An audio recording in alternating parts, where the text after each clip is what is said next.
Bago magsimula yung Pansit Batil Patong, nagtayo muna ako ng sarili kong car wash. Dahil sa Tugigaraw, Cagayan, sa kung saan ako lumaki, mostly po yung mga mayroong car wash doon is may patil patong na setup. Para habang nag-aantay yung customer, pwede silang kumain. Habang kumakain yung customer, pwede naman silang magpa-car wash. Actually sir, yung batil patong is favorite ko yan noon pa. Iilan lang yung meron dito sa Metro Manila. So gusto kong dagdagan yung delicacies ng Tugigaraw dito sa Metro Manila para kahit paano kung saan man sila pumuntang lugar, meron silang pwedeng hanapin na makakainan na to. Para samahan niyo akong tikman ng paborito kong batil patong dito sa Kitang Kita.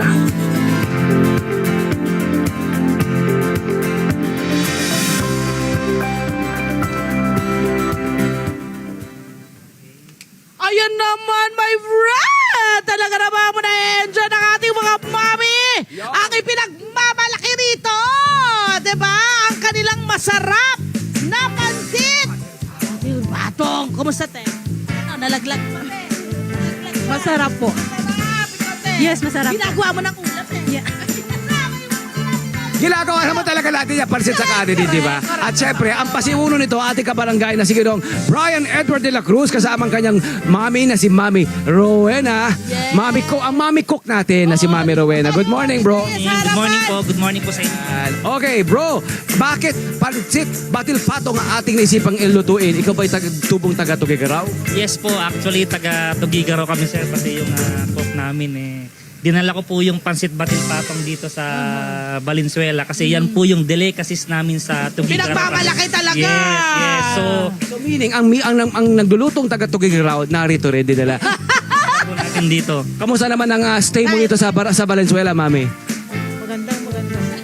Maganda. Okay, umpisahan na natin. Umpisahan na natin. Paano nga Ano ba ba ang pagluto nito? anong Sino ba? ingredients natin ng ingredients authentic natin po na yan? pansit batil patong?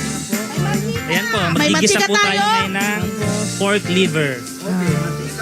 Ayan. Okay. Bawang. Bawang. Okay. Ayan. Pagkatapos, Tapos, susunod yung sibuyas. Sibuyas. Pag brownin mo, puro naman. Hindi sunog, kailangan brown. correct.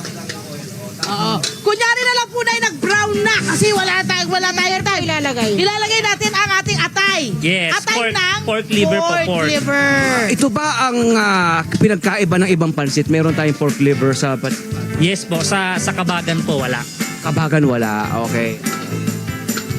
Bakit may liver? Ano ang naibibigay ng Kasama liver? sa pangkop ma'am ng pansit batil Tsaka hindi, tsaka dyan ang pampalasa. Yes, Isa sa pampalasa yan. Ano ba ang batil patong? Ano ba ibig sabihin ng batil patong? Kaya po siya tinawag na pansit batil patong kasi binabatilan po siya ng itlog, yung soup. Ah! So, tapos patong naman po kasi nakapatong po yung itlog. Yes. Okay, Pinapatong naglagay itlog. po ng pampalasa si Mami. Susunod po Next. dyan, Mami. Ano susunod natin?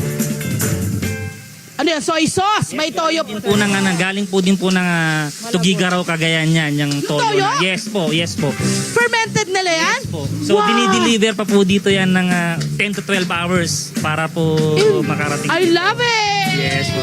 Dapat yung liver mo, half cook lang. Liver half cook lang daw. Makinig sa kay nanay, Oh. kay Mami Rowena na taga Tugigaraw. Tapos ground beef po. Ground. Oh. Kaya ano pala masarap to, So friend? iba't ibang flavor, di ba? Iba-ibang layer ng lasa na Yes. flavor ito. Yes. Tapos then, yung ating Assorted vegetable tapos. sorted vegetable.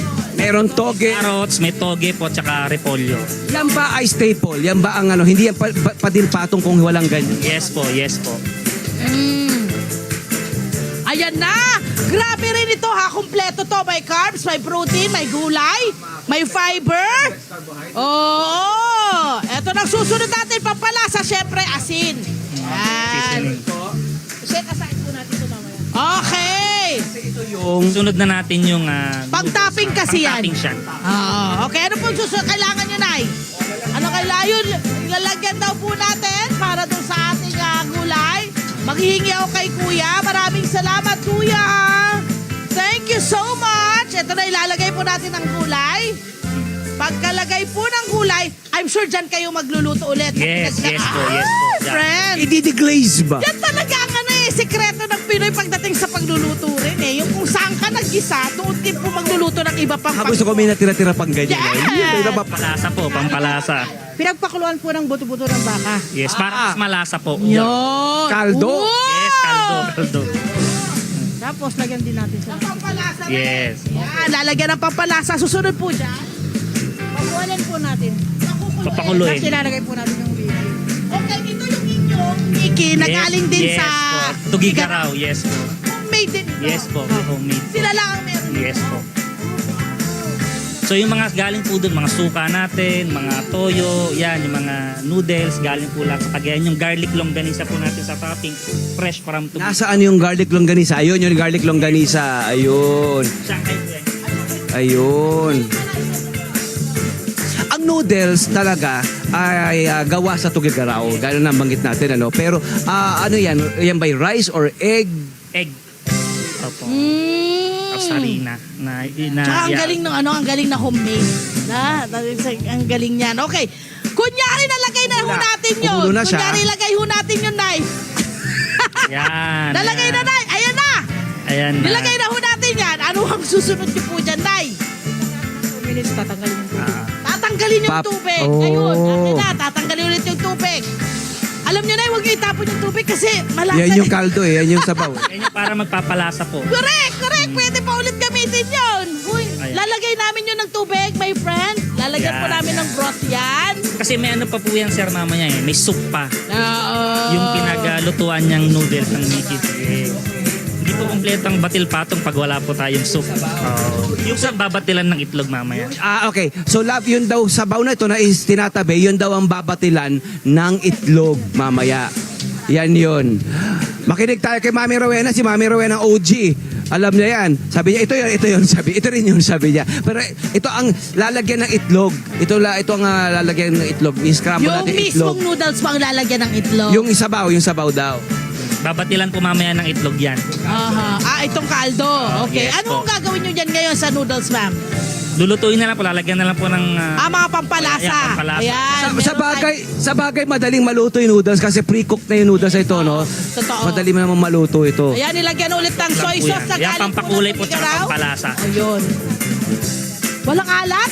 Kasi doon talaga... Tingnan ako ng kutsara, titikman ko to. So, habang nagpapakarwash ang ating mga kabarangay dito, Yes. meron kang kainan dito. Kamusta ang negosyo? Ilang pansit batil patong ang nagagawa natin? Actually sir, kaya ako binil tong dalawa to kasi ito yung parang nakasanayan sa Cagayan. Kapag may car wash ka sir, automatic may pansit batil patong ka doon. So dinala ko yung parang yung culture na yun dito sa Metro Manila na habang nagpapacar wash yung mga tao, kumakain. Habang kumakain naman, nagpapacar wash yung vice versa. Tama. So, I'm sure maganda ang negosyo. Dalawang negosyo in one, ano? Po sir. Tapos sir, yan, ang maganda rin po rito, minsan may mga hindi nakakapunta ng dining, may mga nagpapadeliver po, nakakarating Las Piñas, Alabang, Marikina, yun po, take out. Nangyari, nakakarating ang Tugigaraw sa mga bahay-bahay sa iba't ibang lugar. Kaya po nila kailangan umuwi pa ng Tugigaraw para masatisfy yung cravings sila dahil sa Valenzuela lang po, meron na tayong batil pa. Ayan. Kapag naluto na po yan, ito po magiging itsura niya. Nakalagay na dito Yan ang ating na! mga toppings. Ayan naman. Ano yung mga toppings natin, Bri? Ayan, meron po tayo ditong chicharong bulaklak. Ayun. Shanghai, garlic longganisa from Cagayan, Galing. vegetable po at saka ground beef po. Full meal tayo, Yes. Fred. Tsaka yung Maraming pansit po. salamat. Nasaan yung itlog? Salamat, Brian. Nandun na. Nilagay niya Itlog din po doon. tayo dun dyan. Maraming salamat, Brian. At Thank syempre you po. maraming Thank you, salamat, maraming salamat. Nanay Rowena. Love Tony